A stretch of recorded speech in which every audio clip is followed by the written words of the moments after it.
Hello and welcome to News Now on TV360. I'm Thelma Okoro. Nigeria's President Muhammadu Buhari has officially resumed office. Buhari signed a letter informing the National Assembly of his resumption of duty from Monday. Vice President Yemi Osinbajo, who acted as president for more than a month that Buhari was away, briefed the president on Monday. The president had arrived the country on Friday last week after over 49 days of medical vacation. Upon his arrival, he admitted publicly that he had been very sick, although he failed to give further details on the nature of his illness. How is the president doing? He's doing very well. This is his office. Yes, and we just had a meeting, a very long meeting, as you can see. Yeah, a very long meeting. We're basically trying to bring the president up to speed on some of what has been done while he was away. And he's given a few directives on what we should be doing in so many different areas. The Northeast, the budget, the economy, a wide range of issues. So the president, as you know, is doing very well. He's up. At least 35 persons have been confirmed killed in an auto crash that occurred on Sunday on the Yola-Ngurore Road in Adamawa State. The accident reportedly happened after a trailer conveying cattle traders and their livestock tumbled when its driver lost control of the vehicle. A witness who lost two relatives in the accident said the trailer was going from Sang in the northern part of Adamawa State to Yola. The United Nations says about 8 million people will go hungry in northern Nigeria by the year 2020. UN humanitarian chief Stephen O'Brien warned that the world is facing its largest humanitarian crisis since 1945. The organization also said at least 4.5 million people in the region would need urgent food assistance. O'Brien's comments follow a similar appeal made by the United Nations Secretary General Antonio Guterres just last month. The Nigerian army says its troops have intensified its routine security operations in an attempt to flush out the remnants of Boko Haram members from the country's northeast region. The army in a statement says the troops in its operation destroyed several Boko Haram camps and recovered several arms and ammunition. The statement also says the troops arrested several Boko Haram collaborators, including a former assistant police inspector. The Nigerian army also says its troops have rescued over 211 civilians held captive by Boko Haram terrorists in Borno State. A federal high court in Abuja has adjourned till March 17th a request by Shell Nigeria Limited and ENI to set aside its order, asking it to return the OPL 245 oil block to the Nigerian government. The multinational oil firms had, in two separate motions, asked the court to set aside the ruling, arguing that the process of procuring the grant is unconstitutional. However, in the court hearing on Monday, the judge took the decision to adjourn the case to Friday this week, after Malibu Oil and Gas filed an application to be joined in the matter. Meanwhile, another defendant in the case, a former Attorney General Mohammed Adoke, has once again pleaded his innocence in the case. In a statement, Adoke said he was being vilified for choosing to serve his fatherland. He said that at least 3 presidents were involved in the deal and that apart from late President Umaru Musa Yar'Adua, a former president, President Olusegun Obasanjo and Goodluck Jonathan, have not denied scrutinizing the terms of settlement in the case. Nigeria's Accident Investigation Bureau has released its final report on the 2012 Dana air crash. In its report, the AIB says the air crash was a result of an engine failure. The incident occurred on June 3, 2012. The aircraft crashed into a furniture works and printing press building at Iju-Ishaga neighborhood of Lagos State. The crash resulted in the deaths of all 153 people on board the aircraft and 10 more people on the ground. 2 suspected Fulani herdsmen were killed in southern Kaduna State, sparking fresh fears of renewed violence in the area. The herdsmen were reportedly shot while herding cattle in Jema local government area of the state. The incident has been confirmed by the National Assistant Secretary of Miyetti Allah Cattle Breeders Association, Ibrahim Abdullahi. Security has been beefed up in Buruku local government area of Benue State following an attack by suspected Fulani herdsmen in which 5 people were killed. The special advisor to the governor on security, Colonel Edwin Jando, who is retired, disclosed this in a statement issued to journalists. He says reinforcements have also arrived the state in their destination. The trial of 23 officials of the Independent and National Electoral Commission will commence this week. They are being accused of receiving 360 million naira bribe from Governor Nyesom Wike of Rivers State. The prosecution has also lined up 14 policemen to testify against the INEC officials. The charges relate to the incident in the December 10, 2016 rerun elections held in Rivers State. The People's Democratic Party has accused the SAG National Caretaker Committee under the leadership of Senator Ahmed McCarthy of collecting 50 million naira monthly subvention from governors of the party. Deputy Chairman of the party, Senator Cairo Ojogbo, made the allegation at a press briefing in Abuja. He alleged that this was why the members of the committee, which had been outlawed by the Court of Appeal in Port Harcourt, River State, were unwilling to let go. He also alleged that McCarthy was plotting to pick the presidential ticket of the PDP in 2019. The Joint Admissions and Matriculation Board (JAMB) says it would begin the sale of forms for the Unified Tertiary Matriculation Examination on Monday 20th March 2017. The board made the announcement in the early hours of Monday through its website. The exams will run through to May 20th, excluding May 12th. JAMB had earlier announced it would reorganize an optional mock examination for interested candidates.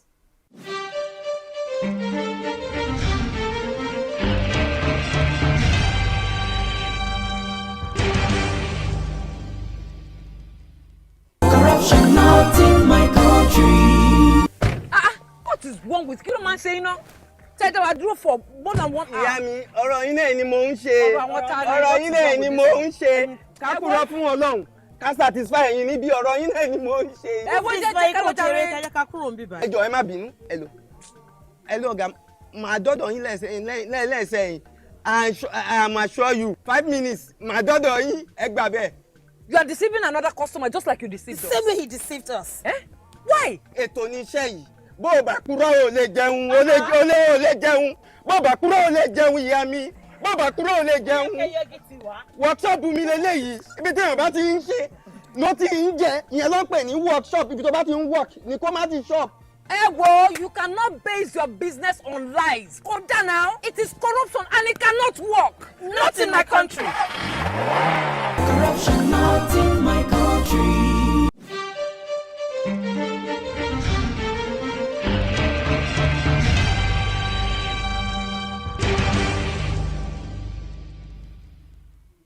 Thanks for staying with us. Up next, we have business news. Fidelia is standing by. Thank you, Thelma. The Nigerian government wants agencies and parastatals to come up with new initiatives that will drive the country's economic challenges. The Minister of Industry, Trade and Investment, Okechukwu Enelama, made this remark at the 2017 Management Retreat of the Standards Organization of Nigeria in Lagos. According to the minister, the current economic downturn necessitates the development of new initiatives by various arms of the government to aid the country's economic recovery. The global collapse of commodity prices undoubtedly provides a golden opportunity for Nigeria to develop its endowed domestic capacity in terms of production and consumption. The implication of this on the increased demand is the increased demand for your services nationwide. I'm glad that has been stated by the DG in his address. This challenge is better imagined, and I believe the entire staff need to be prepared for the challenges ahead. Your participation on the ongoing MSME clinic surely provides you the feel of Nigerians and the work that lies ahead in furtherance of the ease of doing business initiative. On the other hand, central to the consumer, the average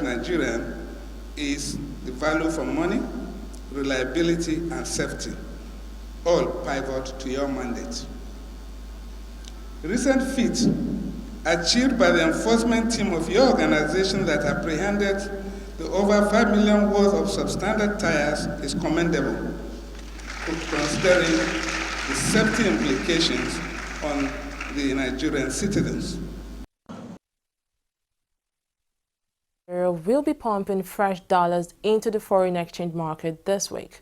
Isaac Okorafor, CBN spokesperson, confirmed the proposed action of the Apex Bank.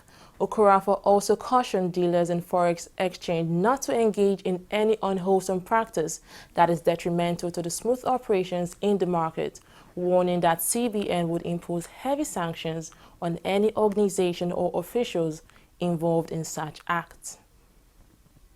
The Chartered Institute of Bankers of Nigeria says the country's economy will rebound if government pays attention to restoration of investors' confidence in all sectors of the economy. President of the institute, Professor Segun Ajibola, said this in Lagos at a World Press Conference to announce the preparation for the World Conference of Banking Institutes that the country will be hosting. Nigeria is also a land with uncountable opportunities for tourism.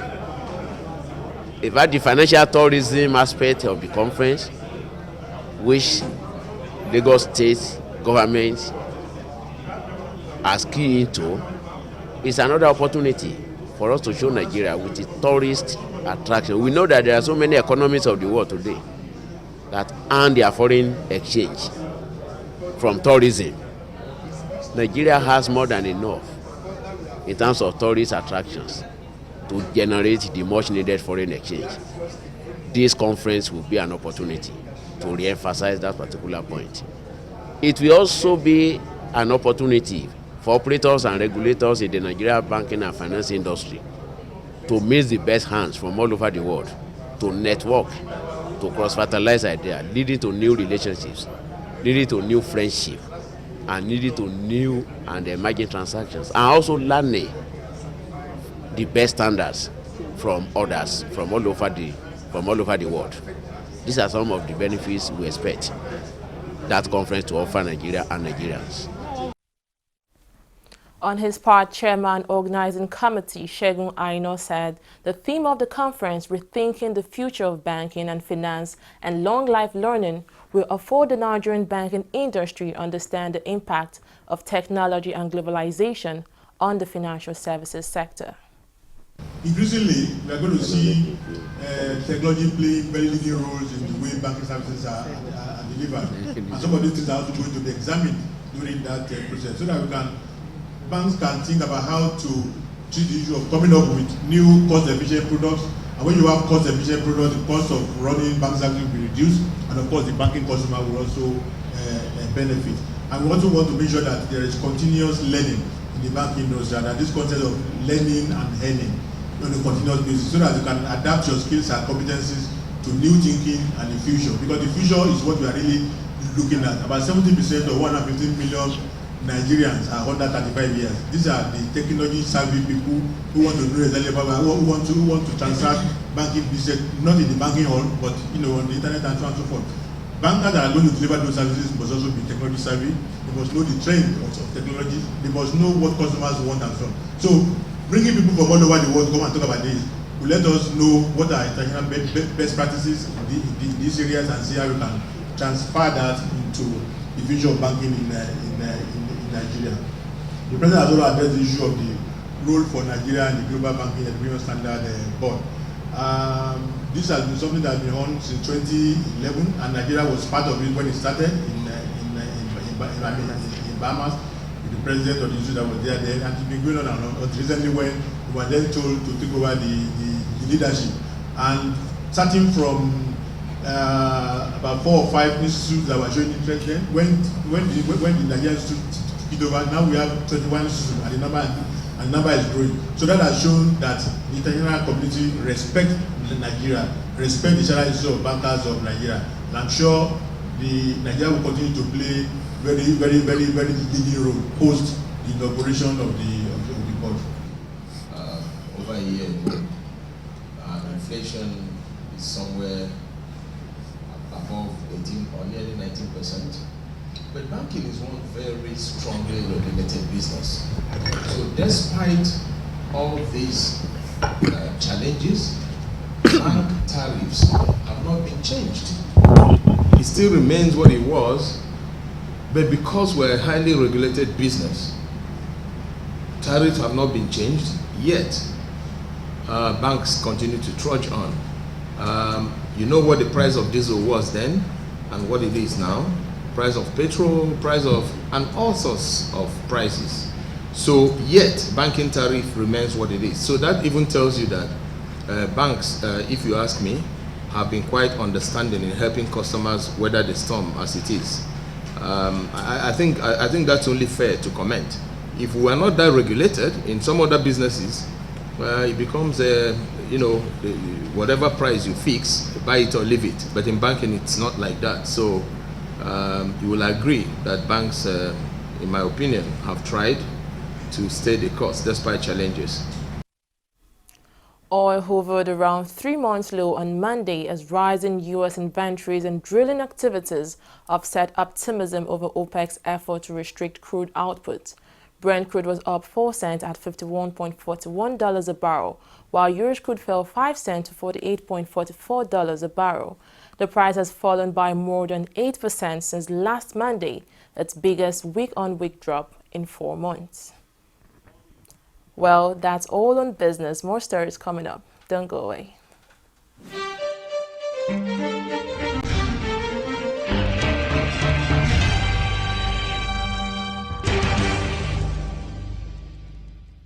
Corruption not in my country.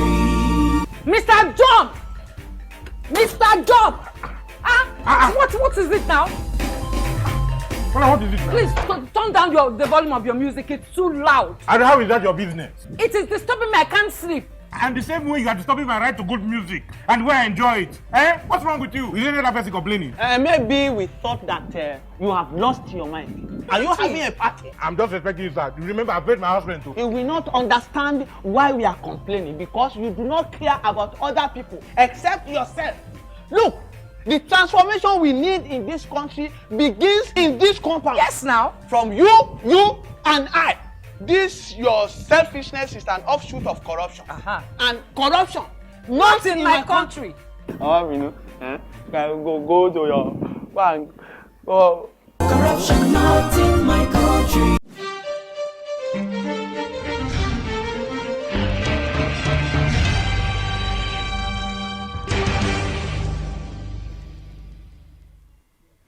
Welcome back. At least 50 people, 15 of them children, were killed in a landslide at a huge garbage dump on the outskirts of the Ethiopian capital of Addis Ababa. Efforts are still underway to find people missing since the landslides laid on Saturday which destroyed 49 dwellings. 28 people were being treated in hospitals, while 2 of them were very serious. A car bomb near a hotel on a busy street in the Somali capital killed at least 13 people. Police say the blast damaged a house on Maka Al-Mukarram Street but did not destroy its target, which is the Weliye Hotel in that same area.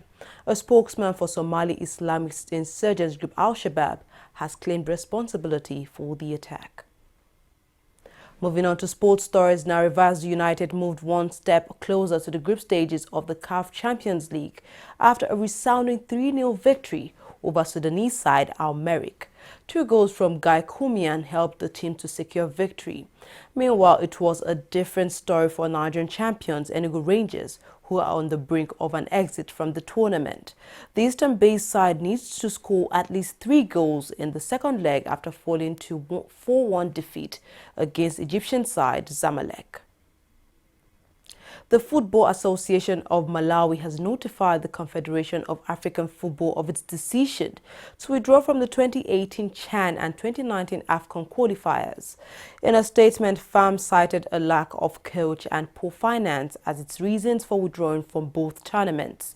The qualifiers for the 2018 CHAN begins on March 11, 2017, while the AFCON 2019 qualifiers begins on April 30, 2017. Jose Mourinho says Chelsea's lack of European football has worked to their advantage this season, but insisted he was not trying to deflect credit away from Antonio Conte. The Red Devils boss has stoked tension ahead of Manchester United's FA Cup clash with Chelsea by claiming his old club have an easy schedule. Mourinho's Manchester United traveled to Stamford Bridge on Monday for an FA Cup quarter-final clash against his former club. That's it on News Now. Thank you very much for watching. I'm Thelma Okoro.